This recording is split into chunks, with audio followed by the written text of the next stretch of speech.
Welcome to the February 8th, 2021 Troy City Council meeting. I'll call the meeting to order and ask Ms. Dixon to call the roll call. Mayor Baker? Here. Councilmember Abraham? Here. Mayor Pro Tem Brooks? Here. Councilmember Chamberlain Krenga? Here. Councilmember Erickson Galt? Here. Councilmember Hamilton? Here. Councilmember Hoderick? Here. All present this evening. First on the agenda is certificates of recognition and special presentations. We have one this evening, C1, a proclamation to thank Randy Norman and Eli of Troy Menswear for 50 years in business. I'm going to read that proclamation into the record. So again, it's the proclamation to thank Randy Norman and Eli of Troy Menswear, 50 years in business. Whereas 50 years ago, Eli Kurtz moved this men's clothing store from Royal Oak to the city of Troy at 5067 Rochester Road. And whereas Randy Norman came to work with Eli in 1978, Eli taught Randy all about being a customer-oriented store, offering quality one-on-one service to the men in Troy and surrounding areas. They built a very loyal customer base, with third and fourth generation customers who wanted to look good and purchase quality tailored suits. Her philosophy is what kept Eli of Troy in business since 1970.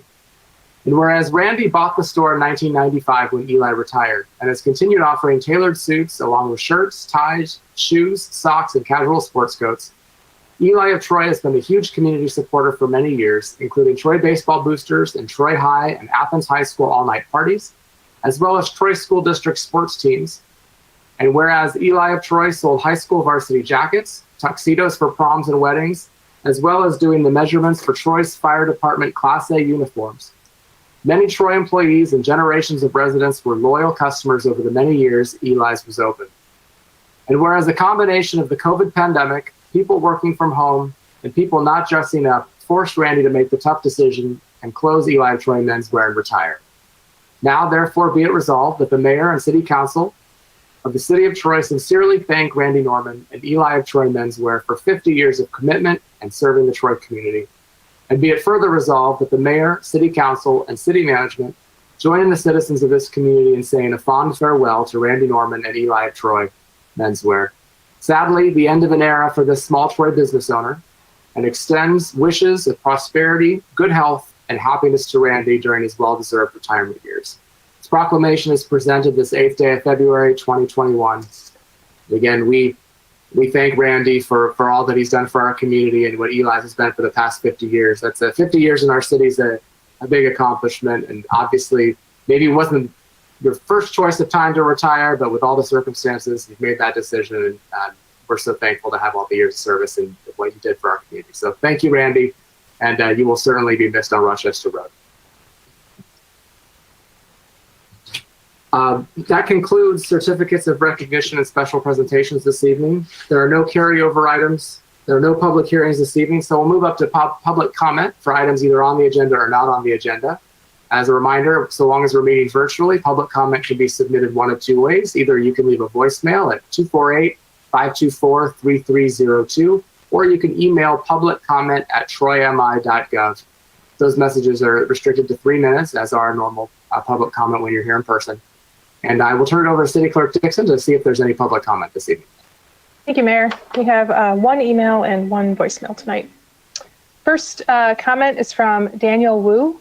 Dear City Council, I would like to bring to your attention that nearly 1,000 low-income senior citizens reside in the Oakland Park Tower apartments, the two 11 floors buildings at 930 John R. Road, and are still waiting for their first dose of the COVID vaccine. They need your help. Thanks.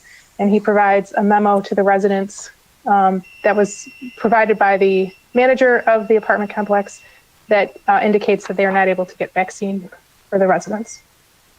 And I have one voicemail from Representative Padma Kupa.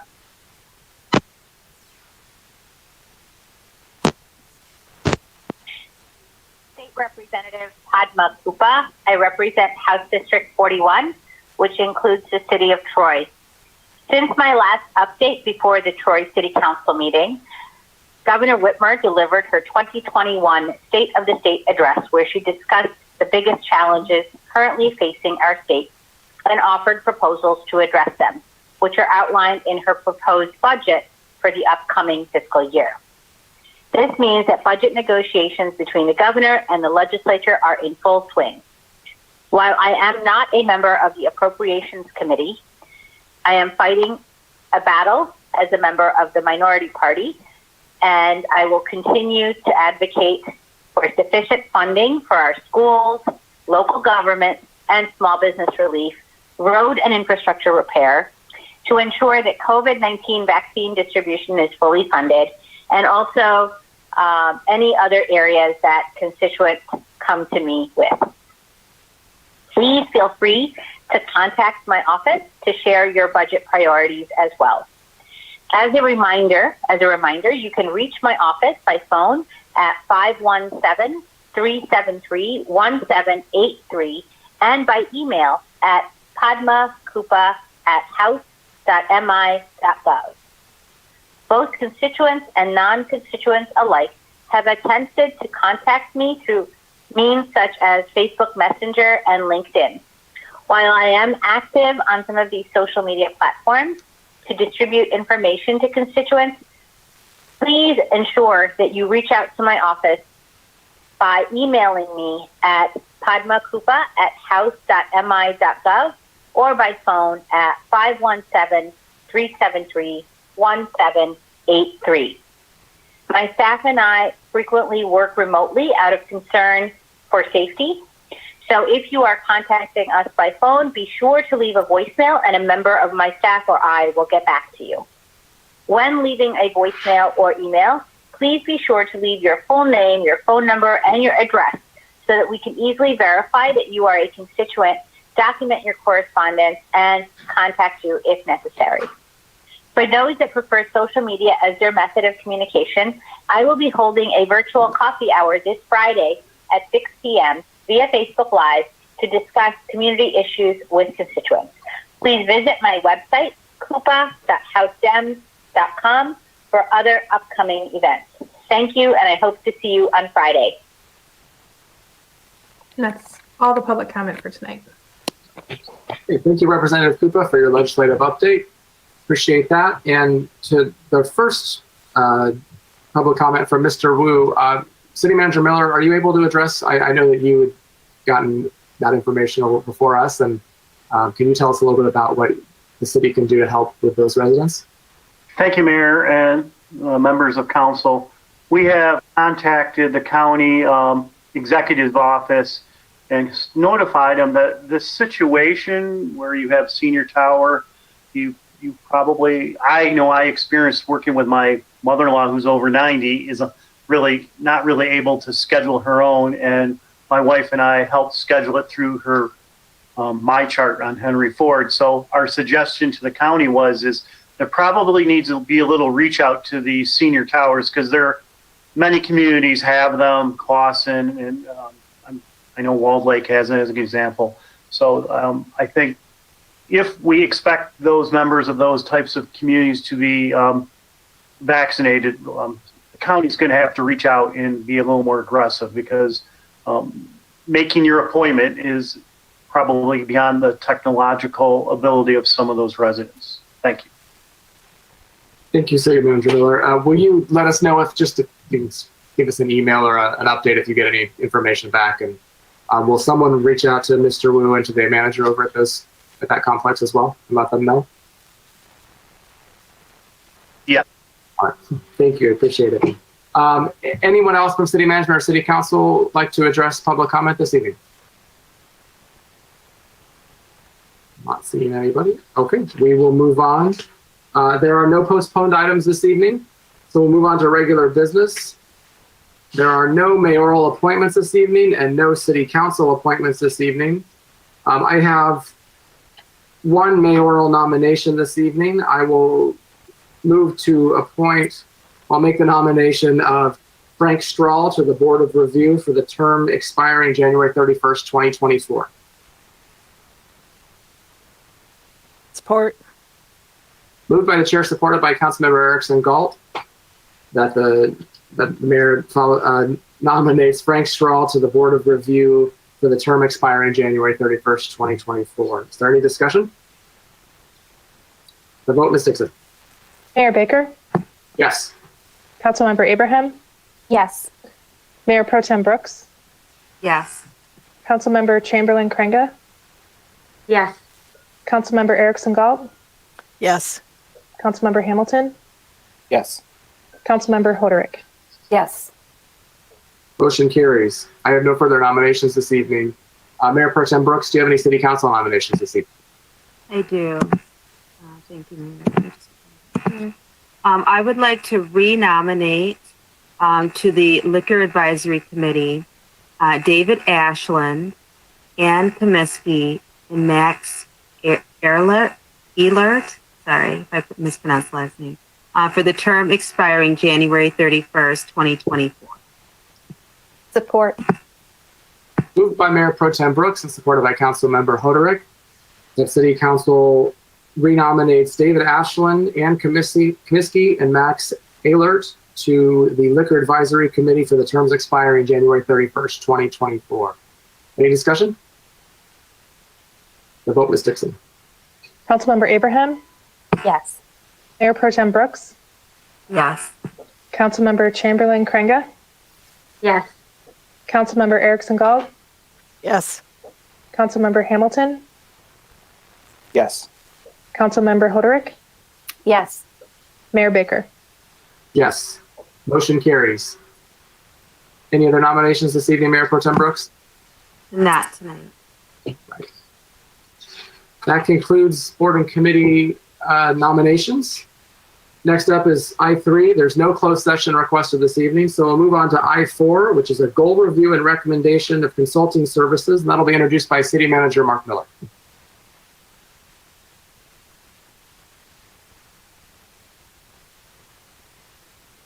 Actually, Mayor, I think that there's a switch of things. The I4 would be the Council Code of Ethics and Rules of Procedure.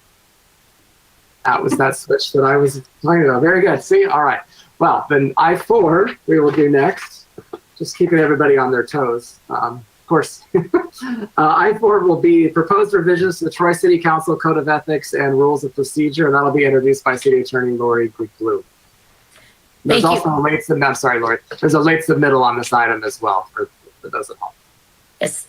Thank you, Mayor and Council. And that was one of the things I was going to bring up is that there is a supplement that is in addition to what was sent to you earlier.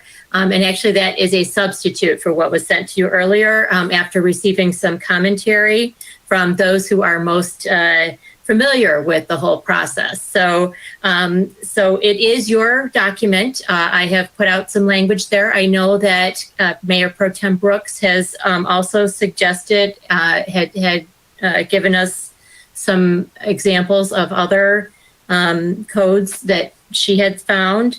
But I'm here to answer any questions that you have. I would just indicate that there are two things. There's a rules of procedure, and then there's the Council Code of Ethics.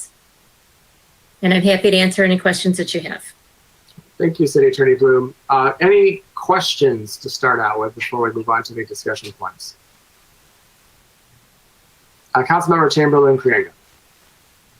Thank you, Mayor, and thank you, City Attorney Bloom, for these documents. So I had a question around the Code of Ethics and around the unsolicited items under a value of around $25.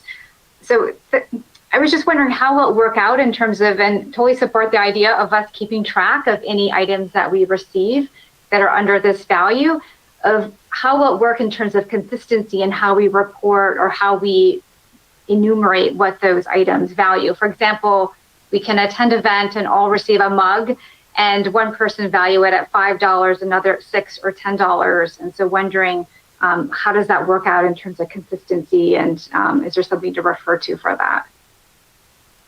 A very good question. And City Attorney Bloom? so there really isn't anything that would give you some consistency. If it's helpful, we can try and place a value and provide that information to all of the council members. That's about all I can help you with. As far as keeping track of it, what I envision is that we'll have something that would be added on to the disclosure form that would allow you to keep track of it and keep a tally of it as you are attending some of these grand opening events. Thank you. I have a follow-up question to that or thought. Would it be, and this is for all of council, I guess, and for City Attorney Bloom, I hadn't actually thought about the specifics of, okay, well, I received a mug and I received a pen and I got a thumb drive with the name of the company on it, right? Or something like that. In my mind, I thought, okay, we report what those items were and that they were an aggregate total of $25 or less. I wasn't thinking about specifically listing out each one. And I don't know what all of you thought about that. I mean, to me, it was as long as, I mean, and I guess there's some room for discrepancies there, but I just kind of pictured we're not going to accept anything over $25, right? So as long as we list what we got, that made sense. But I hadn't really thought about that specific detail. And then, so that's my first question, if that's something that you all thought. But the next part of that is, maybe this is for city administration, and I don't want to complicate things or make it make too much of a big issue out of anything, but would it be possible to have, like, in our portals or something, like an online form that we can submit and enter? Like, if I come home from an event, I can just enter it in the computer and it'll track and log somewhere, as opposed to having a piece of paper somewhere that I have to remember. And I don't know, again, I'm not looking to create a whole new system that's going to be a big cost of time and energy, but that might be a more consistent way to do it. And what if I lost the sheet or something like that? I had these thoughts. So those are kind of what I was thinking about along those two lines. Mayor? Yes, City Manager Miller. From our standpoint, working with IT, we should develop something. I'm even thinking maybe the on-base system that we use for the agenda might work for that, but I don't think that would be an issue. As an example, we make employees sign off that they've read administrative memos, as an example. So I think we can do something. Okay, I just think that would be easier, and then it would provide a more realistic list to disclose at the end of the year anyway, because if it's done contemporaneously and logged somewhere, it's more likely to be accurate, with my initial thoughts. But as far as the total values and the line items, City Attorney Bloom, did you have any thoughts on that?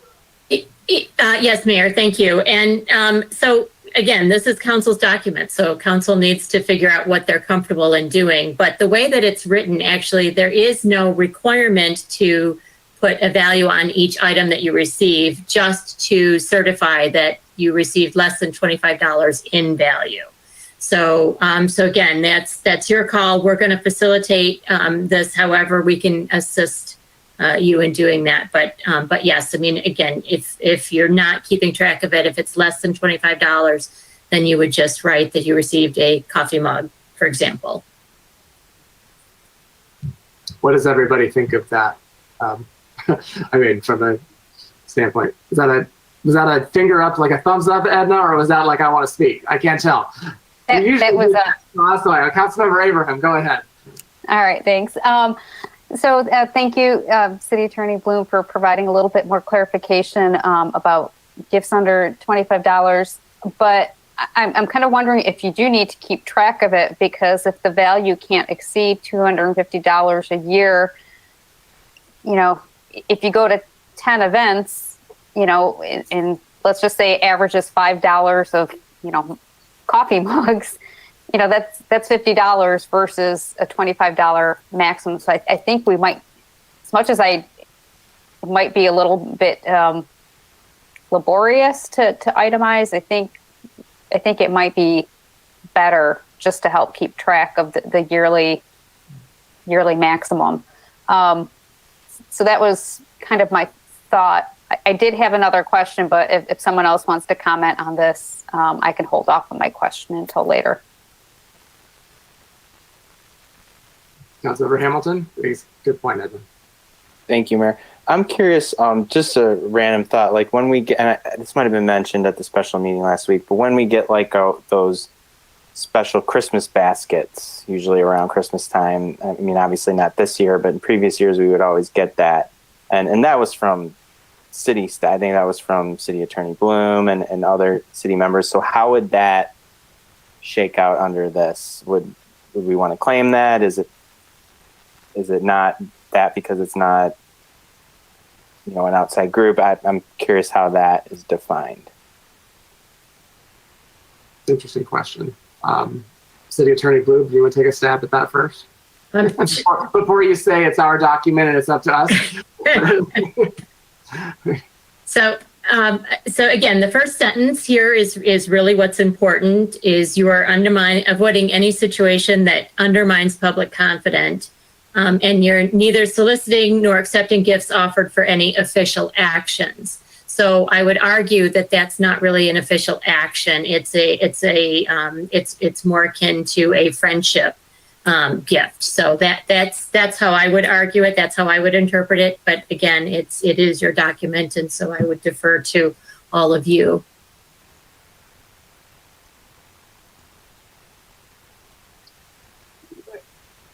Councilmember Hoderick, and I still want to talk about Councilmember Abraham's comments too. So, and then go ahead, Councilmember Hoderick. Well, I was going to comment on that. I think when we're attending these, we don't have to accept gifts from we don't have to accept a mug every time. We don't have to walk out with a bag every time. And in fact, I try not to.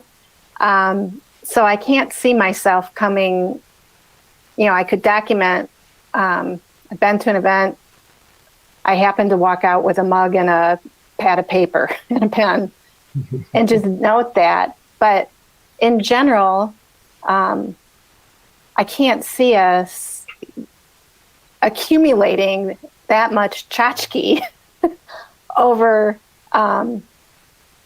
abusing. I think we're making this harder than we need to. I think we should document when we've been and what we received and move on. And if somebody is really abusing it, it should be a document maybe that we can all see and that the controller can see. And we flag it when somebody looks like they're taking more. I mean, the point is we can't document and cajole ourselves into an ethical nightmare here in the spirit of trying to not abuse taking gifts. And, if by June you've accepted 250, you probably shouldn't be going and taking anymore. I think that's where we're at. So I don't know. I'm struggling a little bit with creating a monster of a document to note these things when I don't know that achieves the spirit of the direction, which we're just, that first sentence is really what we need to be honed in on and make sure that we're being mindful of. So I don't know, that's just my initial thoughts. As a point of reference, in about 5 years, I don't know that I've ever, after 5 years of ribbon cuttings, I don't know if I've ever had a total of 10 over those 5 years, like gift bags or gifts, honestly. I mean, it's not a high volume, I don't think. So to your point, Councilmember Hoderick, I think it's what people don't like about government. We're going on creating all these things that it's like, this isn't solving COVID, everybody, right? I mean, that's what people care about. So let's keep that in mind as well. But Councilmember Erickson Galt, go ahead, I saw you raise your hand. I was just going to say that I share Ellen's feeling that what's the old expression, killing a mouse with a sledgehammer. I think that the point here is just to, first of all, avoid any situation where you might be offered a gift other than obviously tchotchkes at an official event where everybody gets them. It's not just being given to a council member per se. And then just being open about what you've gotten, being transparent about it. I don't think we need to rack our brains to figure out how much a coffee mug is worth. I think we can all pretty much agree that a coffee mug that we're getting at one of these events is less than $25, and we're not going to be getting 10 coffee mugs. So I don't think it's going to be a serious problem. And I would actually say the mandatory disclosure statement should allow us to say coffee mug of unknown value, presumably less than $25, and leave it at that. And I think that gives transparency.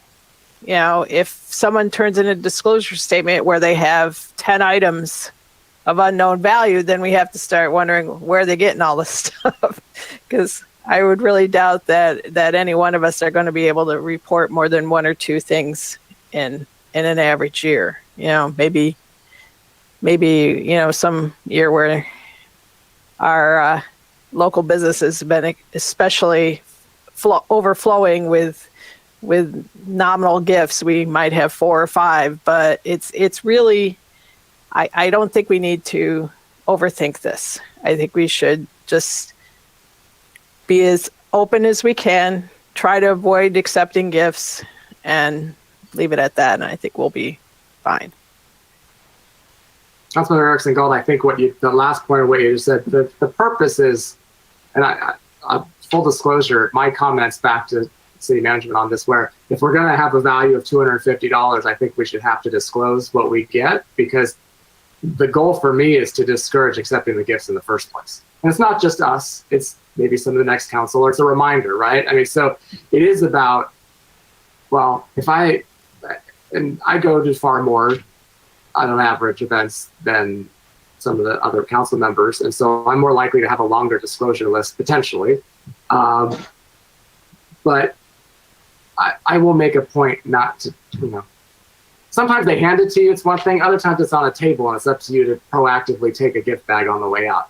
Well, I'm not going to take the gift bag for sure if I have to go home and look in it and figure it out and report it. I mean, that's just the reality. And I think that it maybe doesn't sound like that oversimplifies it a little bit, but that's, that is what this is about in a certain sense, to make sure we're either not taking gifts or disclosing. And again, a big reminder to anyone in our business community who happens to be watching that, and to residents too.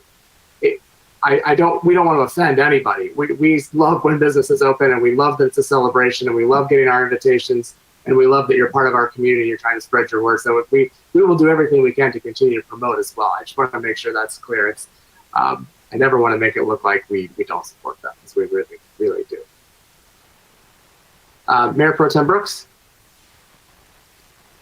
Thank you, Mayor. In the spirit of totally overthinking this, I do have another question. I think I kind of know the answer, but what if it is a city-sponsored event, like, the library or the nature center or the Troy PD or something like that? Does that still count as? It's a good question. I'm trying to think. I think the PD, well, I guess any of those, who would give out gifts of that? I mean, sometimes like at the nature center, when they had their grand opening, they had, or the groundbreaking, they had T-shirts and little, magnets and things like that. City Attorney Bloom, how would you interpret this code of ethics as it relates to those items? Those would be city-sponsored events, so I would not call those gifts. I would I wouldn't classify them as gifts. But again, this is council's document, so if you feel differently, certainly we can tweak the language a little bit more if it would make you feel more comfortable. Mayor Pro Tem Brooks, what do you think about that? I mean, I guess I didn't necessarily put city-sponsored events in the same category because we are part of the city. I don't know, but I don't know how everyone else feels. I can see maybe like the police department handing out little things as well at like an open house of some sort or something like that too. Councilmember Hamilton and then Councilmember Hildering. Thank you, Mayor. Yeah, I would say that, the budget that we decide every year is one of the most significant decisions we make, and, how much money that we appropriate to each different group within the city. I mean, to me, I think it probably should be involved in that, if one department giving us, trinkets and stuff versus another, we decide on their level of funding. So to me, and in the 3.5 years I've been in council, it's, really small things. But to me, I still think that should be to a degree disclosed, because I just feel like it's part of the decision-making process we do, and I don't want any feeling that, that influences our decisions. So to me, I feel like that should be a part of it. Councilmember Hoderick. I was just going to say, in the spirit of being, I view us in many ways as fellow city employees with these groups, helping them get the word out about, if it's the public library, if it's our Parks and Rec. Sometimes I make a point of, if I do have a T-shirt from something that I've attended, of wearing it to help promote. Might be the Friends of the Troy Public Library or something like that. Because in addition, I think most of us typically try to make donations and try to attend the fundraisers that they have, and we're trying to help give voice to those entities and be a part of creating the spirit in the community, that collaborative spirit. That said, it's not going to hurt to disclose that, on our disclosure statement. In general, there was a former the spouse of a former councilman at one point, 5 or 6 years ago, said, I think there was someone online who thought that we get a salary and benefits or something, and we were chuckling about that, because I don't know if any members of the public watching realize, but we get it's essentially a volunteer position we're in. So, and then on top of it, we try to make sure we're donating to the organizations in the city that help make the city strong. So in some ways, it almost costs you money to be on council, as we talk about getting mugs and disclosing them. So, I don't have a problem disclosing that. And I think we need to be mindful what the role is that we're building relationships, and we're trying to help promote, whether it's a business or a philanthropic entity in the city. What's the spirit of the gift? That does not influence when I make a budget decision, right? As I'm collaborating with these entities. So, and to me, the language that's drafted in here captures that. And again, I just don't think we want to overthink this too much. The point is to not be taking gifts that would maybe influence us to make a significant business decision on the part of the city. That's the point. City Manager Miller.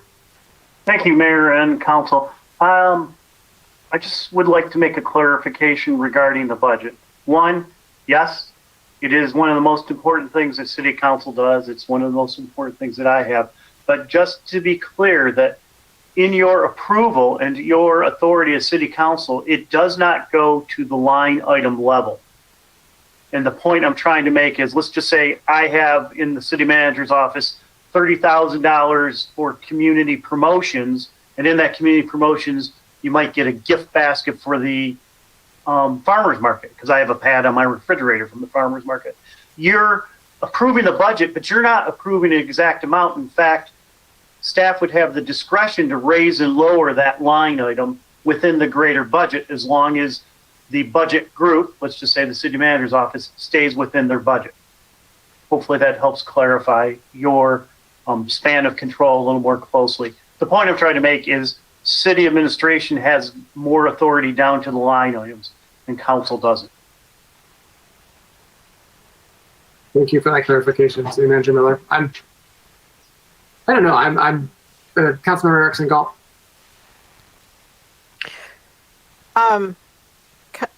Mayor Pro Tem Brooks did raise a good point. I think, and I get that we're not making decisions on the budget, on a line item, or even generally the whole budget based on whether I got a T-shirt at the Nature Center's opening. But the reality is that the public, this is about public perception. So I think in the spirit of transparency, it might be a good idea to broaden the statement a little bit, instead of just saying in connection with marketing of new business or economic development, just say something to the effect of in connection with a public event or an event of connected to the position. I'm struggling with language, but basically, it might be a good idea to broaden that language a little bit. And then, and I really feel like I should report the fact that I got a T-shirt from the Nature Society, because this is the spirit of openness. This is the spirit of transparency.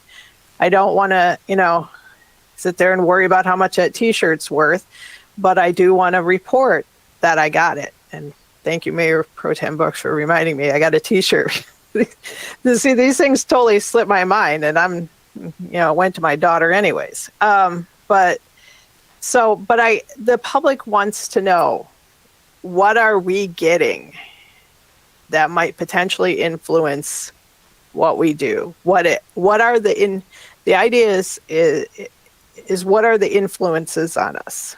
And if we're reporting even these de minimis gifts, we're showing, they are truly de minimis gifts. It's a coffee mug. It's a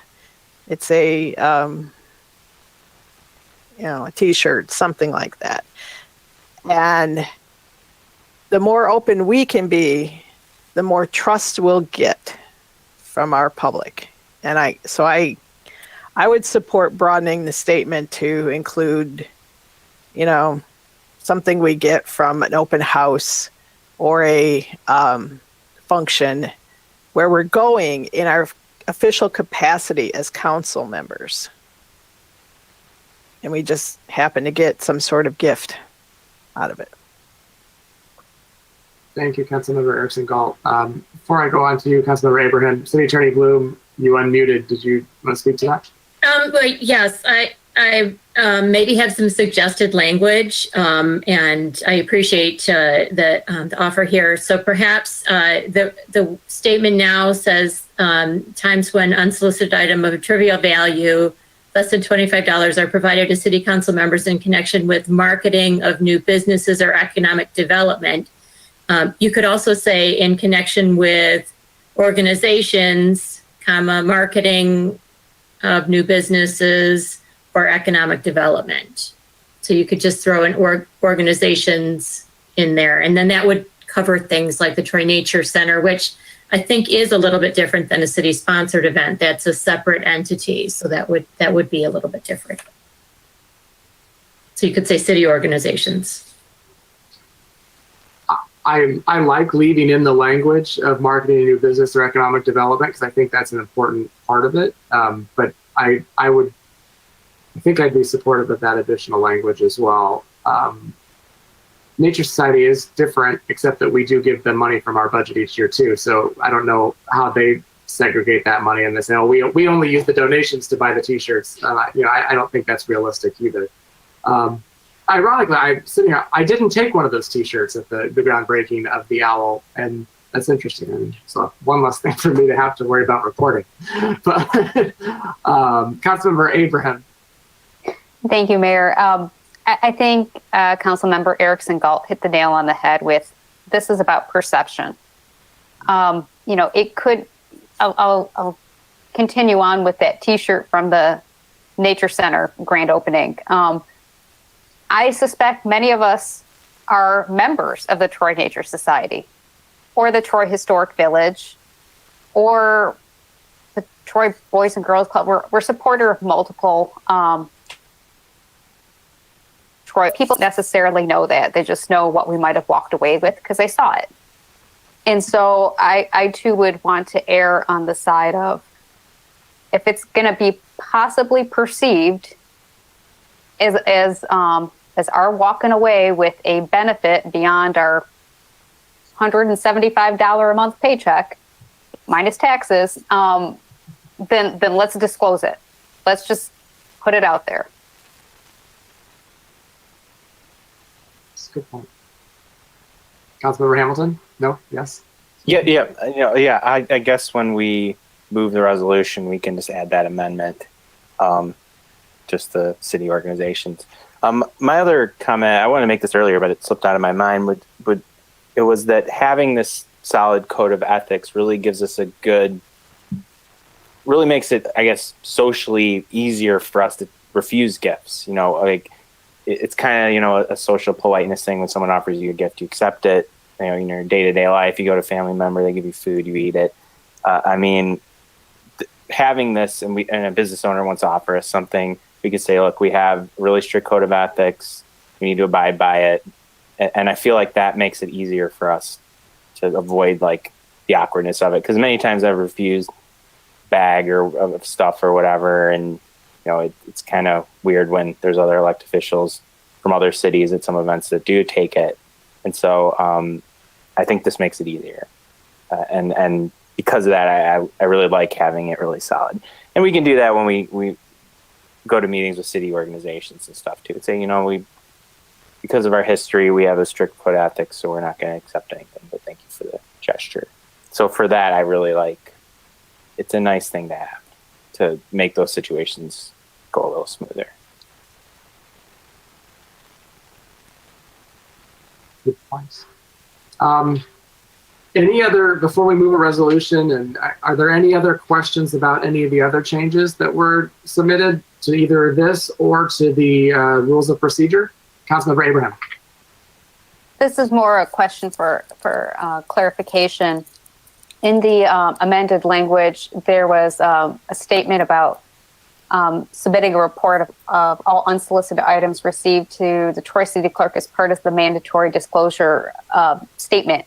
I just want to clarify, that's the statement that's due, I think it's every April, and it's not tied to the November meeting where we would talk about the Code of Ethics. Okay, thanks for clarifying.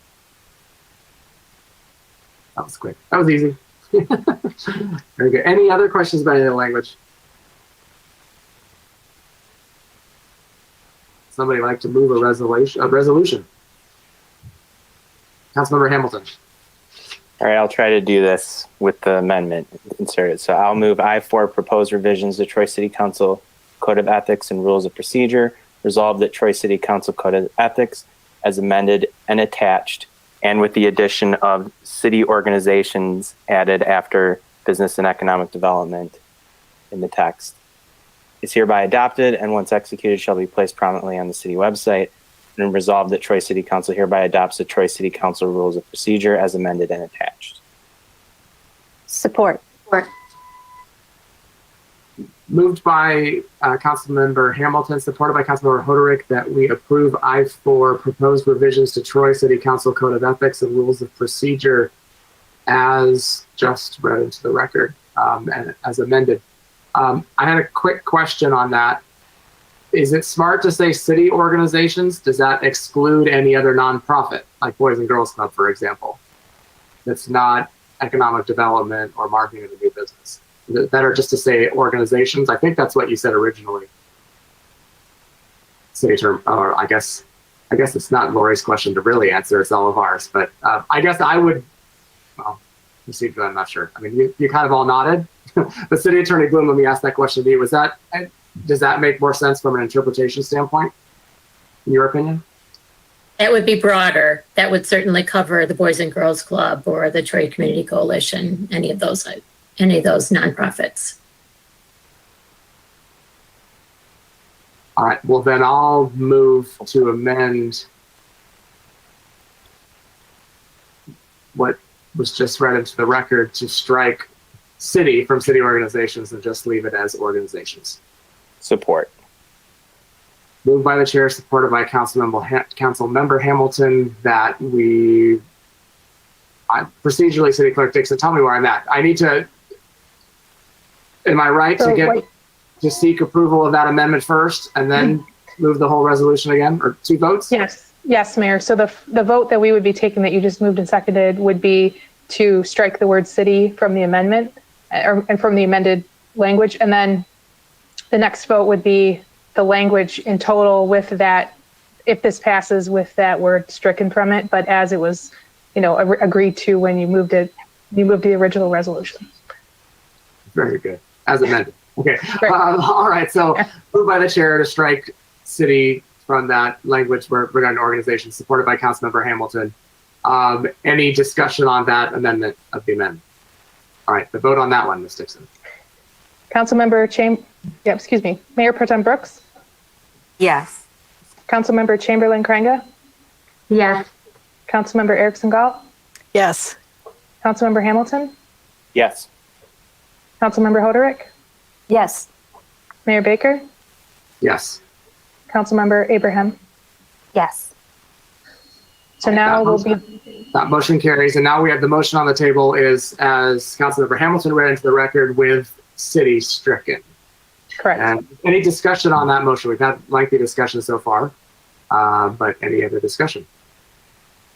Yes, I think Councilmember, well, Edna, you were unmuted first, so go ahead. And then we'll go Councilmember Hoderick and then Councilmember Hamilton. All right, so I'll be brief. I just wanted to thank City Attorney Bloom for quickly turning around the results of our study session on Wednesday night to craft language that updated both the code of conduct and the rules of procedure. For those that didn't watch, there was a study session. I'm sorry, it was last Monday night, not Wednesday. Wednesday was the session with the DDA. It was a 3-hour session, highly engaged participation amongst all council members, devoted specifically to ethics. I will just say that other councils, while all of us valued the code of conduct and ethics, I'm not sure we could have had a 3-hour discussion as we did on Monday night.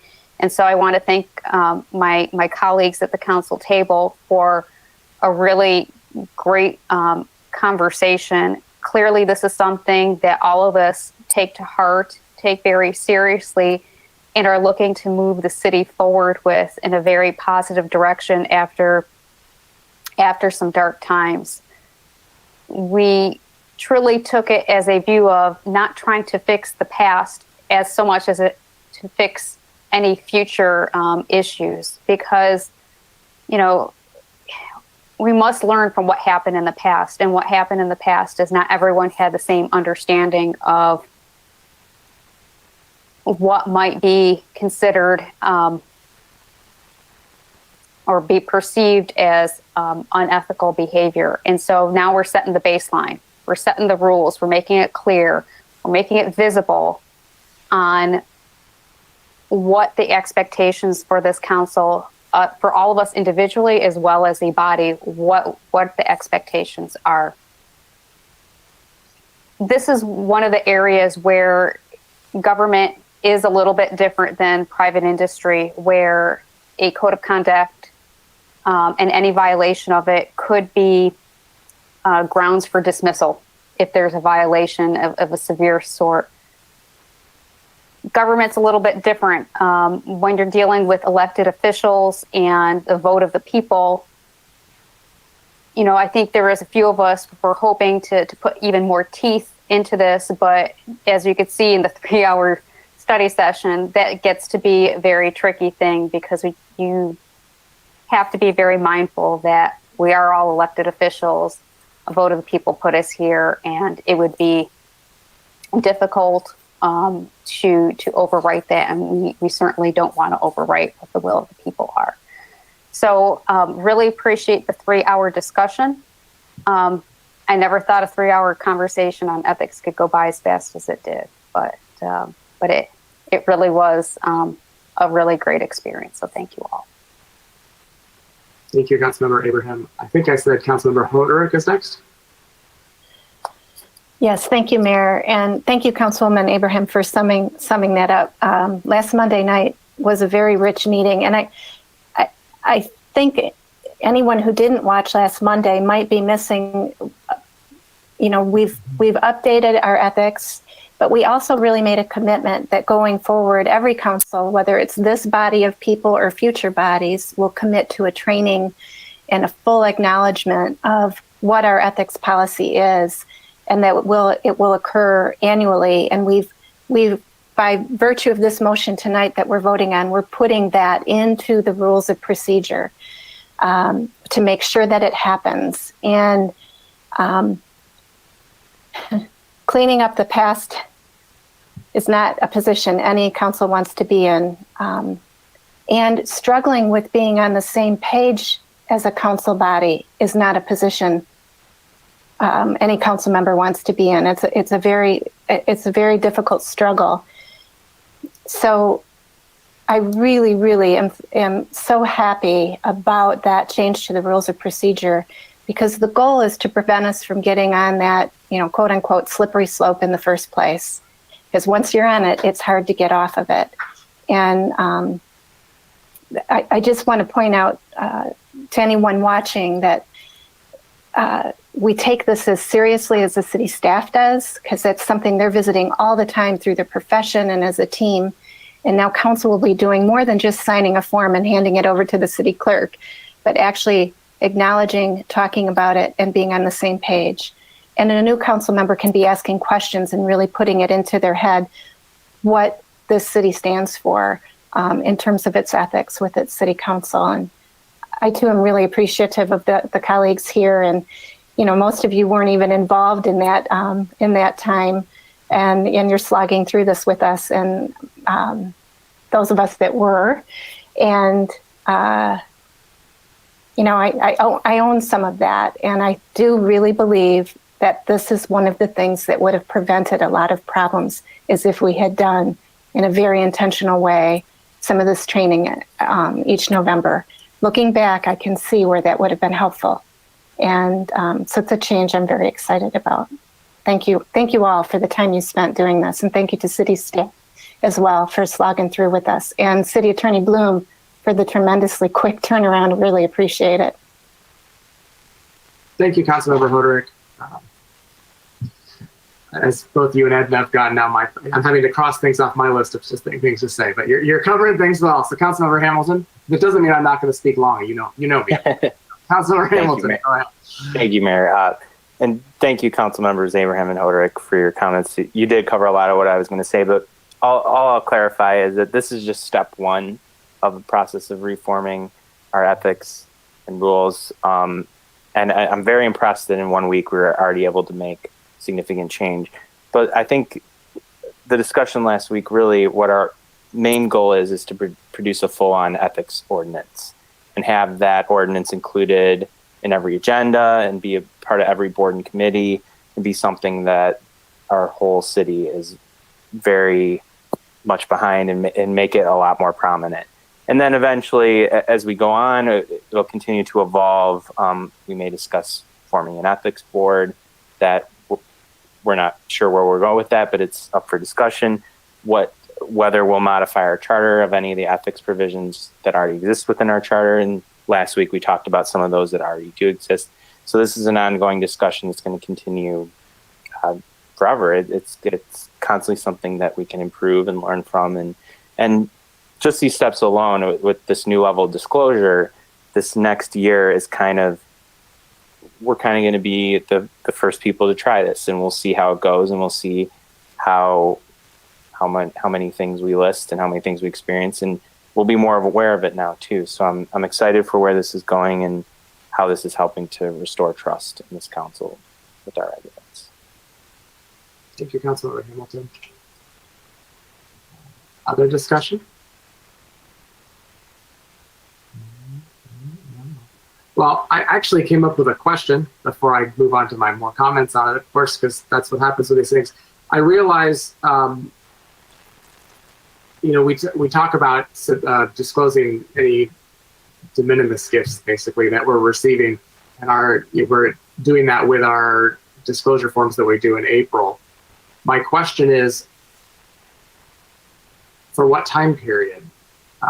From any gifts I receive as of today's date moving forward, or when we submit in April, is the plan to have it be for the year prior?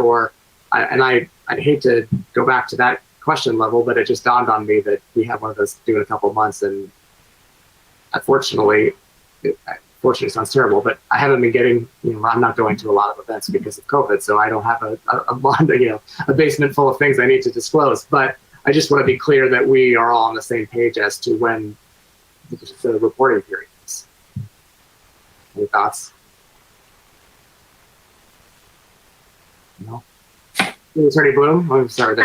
I would just say that most times whenever you enact something new, that it's prospective only. So it would be from this point forward, because it's too difficult sometimes to go back. So that's the standard rule is to go forward. And the reason that we picked the disclosure, it just sort of made sense to propose that it go along with the disclosure statement, and that has to be turned in April. So it does make sense that you would go from April to April. But again, if council wants something different, that can be accommodated as well, and perhaps that can just be done on the form. Doesn't necessarily need to modify this language on the ethics code. 100%. I think as long as the form is clear for what the time period is, that's all that we need. I think it should be from today's date forward, essentially.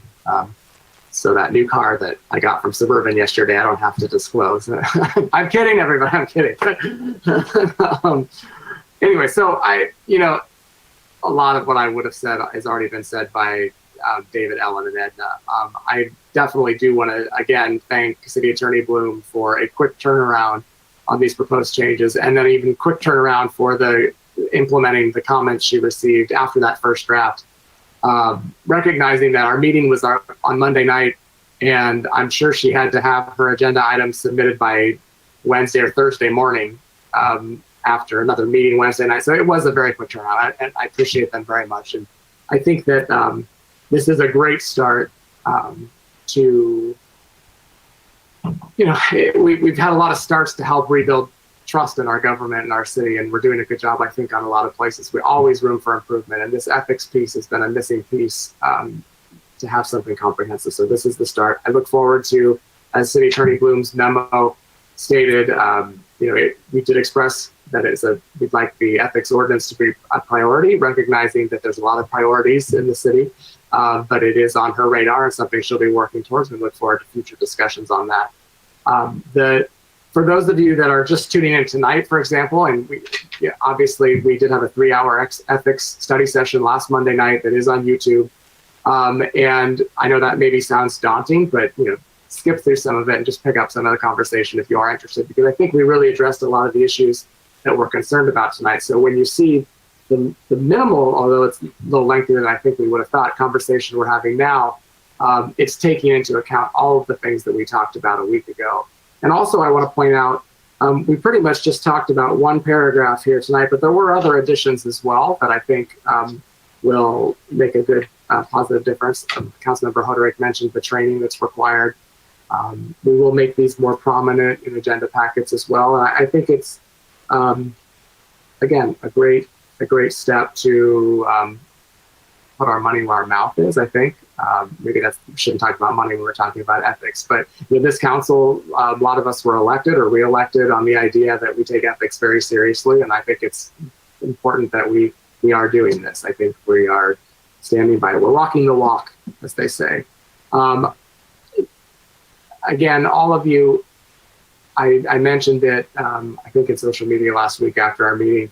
It really was a pleasure to have that conversation for 3 hours with all of you. I thought that each of us offered really important and valuable information and opened my mind up to think about different things that I hadn't necessarily thought about as it relates to ethics. And we all recognize that we're here, we're temporary holders of these offices, and it's important that we set examples for future generations of future office holders. And I think, again, this is a great first step in addressing some of these issues. So thank all of you. I thank all of you for your role in doing that. And again, another step in the moving forward and turning the page in the next chapter in the city of Troy after some times that we don't want to have to think about too much anymore. So that said, I will call for the vote. Ms. Dixon. Councilmember Chamberlain Krenga, Yes. Councilmember Erickson Galt, Yes. Councilmember Hamilton, Yes. Councilmember Hoderick, Yes. Mayor Baker, Yes. Councilmember Abraham, Yes. Councilmember Brooks. I'm sorry, Yes. Mayor Pro Tem Brooks. That's okay. Sorry. Motion carries. Now we have to figure out how to get 7 signatures in COVID times, but we'll do it. Oh, Assistant City Manager Bruner's joining us. And also, City Manager Miller and City Clerk Dixon, could you let us know or get together that form for us so we can, again, I don't expect to attend any events coming up, but just to have it ready. Yes, we will. Thank you. All right. I-5 is the goal review and recommendation consulting services. And it looks like it now will be introduced by Assistant City Manager Bob Bruner. Thank you, Mr. Mayor. Sorry for my tardiness. But I got to hear most of the discussion about the last item, and I think what we're about to talk about now really dovetails well. Community engagement and diversity and inclusion are certainly separate topics, but very much related to ethics. And I think based on the conversations that we've been having about ethics since, before I started with the city, and more recently in November when we started talking about both community engagement, not started talking about it, but had a specific conversation about these priorities for the coming fiscal year. I see them dovetailing very well. So we touched on this briefly at the meeting last Monday, that city management has sought a proposal from GovHR USA to help us out with basically looking at the city, what we're doing with community engagement and diversity and equity and inclusion, looking around at other communities and best practices, and preparing some recommendations for us and giving us direction on where we want to go on these two topics in the next year. So the proposal from GovHR is for 40 hours worth of work. Total price tag is I think $5,300. Purchases of this size, don't normally come before council for approval, don't need to come before council for approval from a procedural standpoint. But given that these are priorities that the council's been talking about, we thought it was important to bring this to you and talk to you about it before moving forward. So with that, I'd be happy to answer any questions. Thank you, Assistant City Manager Bruner. Any questions? Not seeing. Anyone like to move the resolution? Councilmember Erickson Galt. Thank you, Mayor. I'd like to move I-5 goal review and recommendation consulting services as printed in the agenda packet. Support. In stereo. Moved by Councilmember Erickson Galt, supported by Councilmember Chamberlain Krianga, that we approve I-5 goal review and recommendation consulting services as printed in the agenda packet. Any discussion? Councilmember Hamilton. Thank you, Mayor. Just quickly, I commend city staff for putting this together. This is an incredibly important direction our city needs to take. I think every council member here was elected by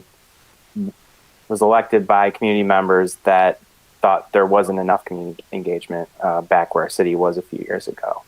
And I think making that a focus is critical. And I think it's going to bring us dividends, rebuilding trust and really directing our city where the residents want to go.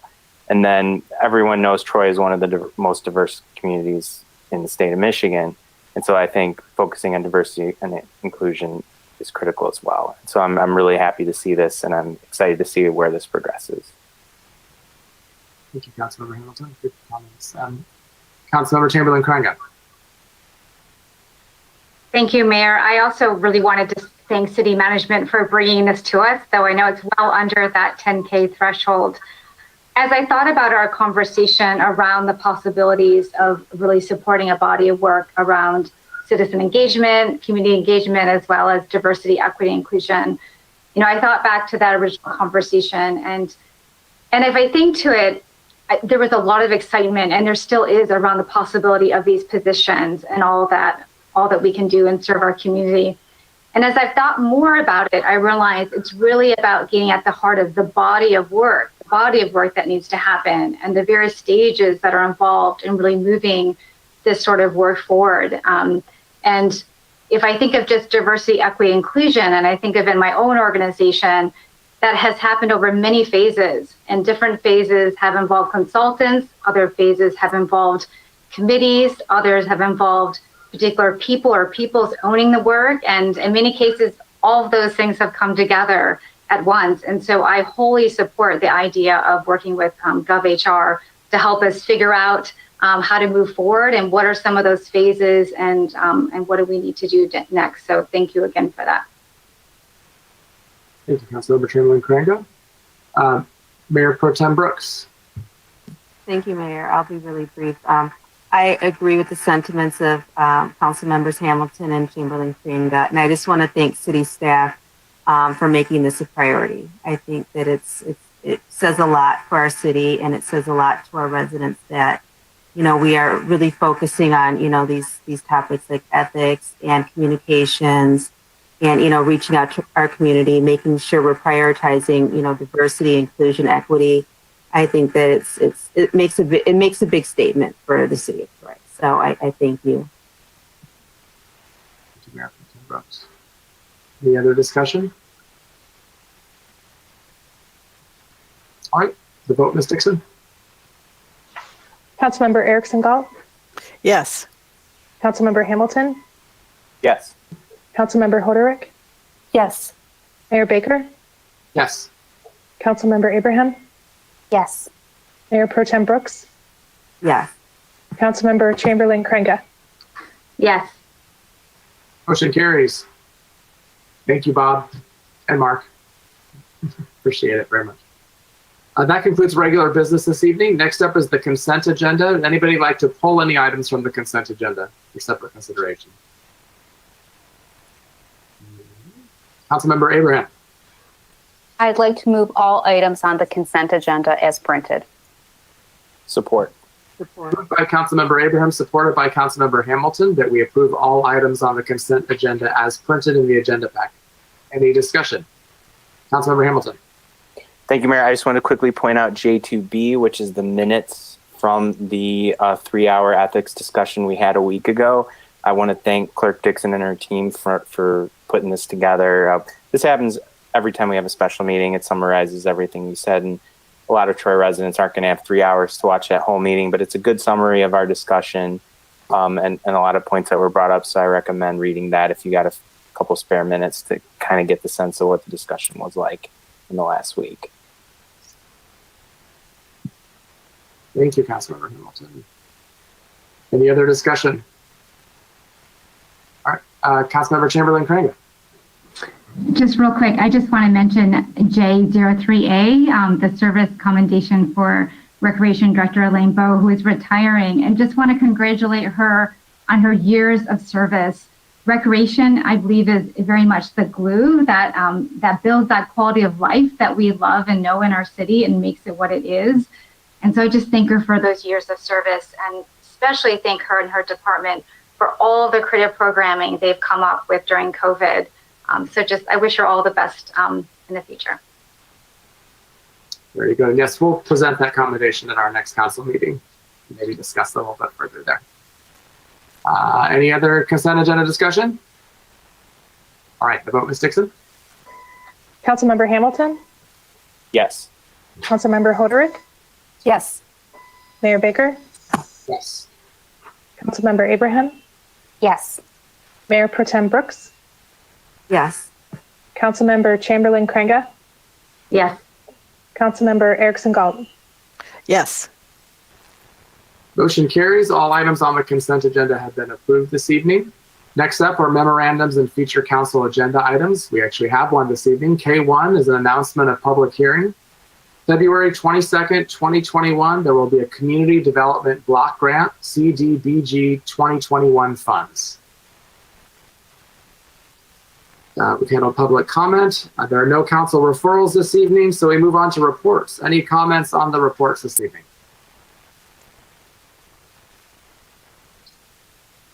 All right, we'll move on to council comments then. Council comments. Councilmember Hamilton.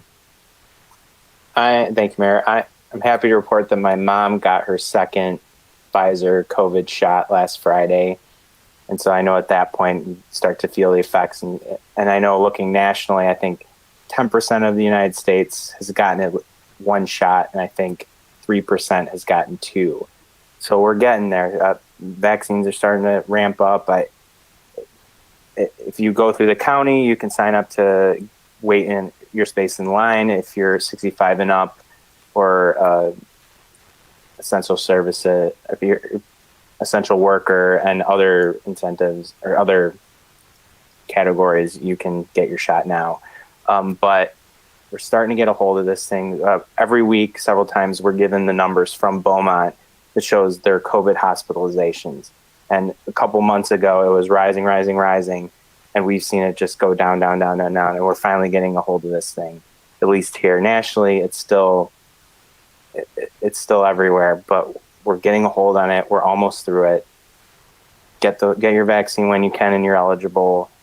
Keep socially distancing, keep wearing your masks, keep staying in if you could. I had a one-person Super Bowl party last night because my wife wasn't interested, and I still had fun. But we're going to get through this. You know, I think most of us have lost people. I've lost people, but it felt really good to have my mom get that second shot and know I don't have to worry about her, because she's definitely someone who's vulnerable to it. So we're almost through it. Let's keep going, and we can rise out of this and go out again and really enjoy life again. Thank you, Councilor Hamilton. And good to know you had all your friends over last night. Get it's a joke. I couldn't resist. I'm sorry. That was good.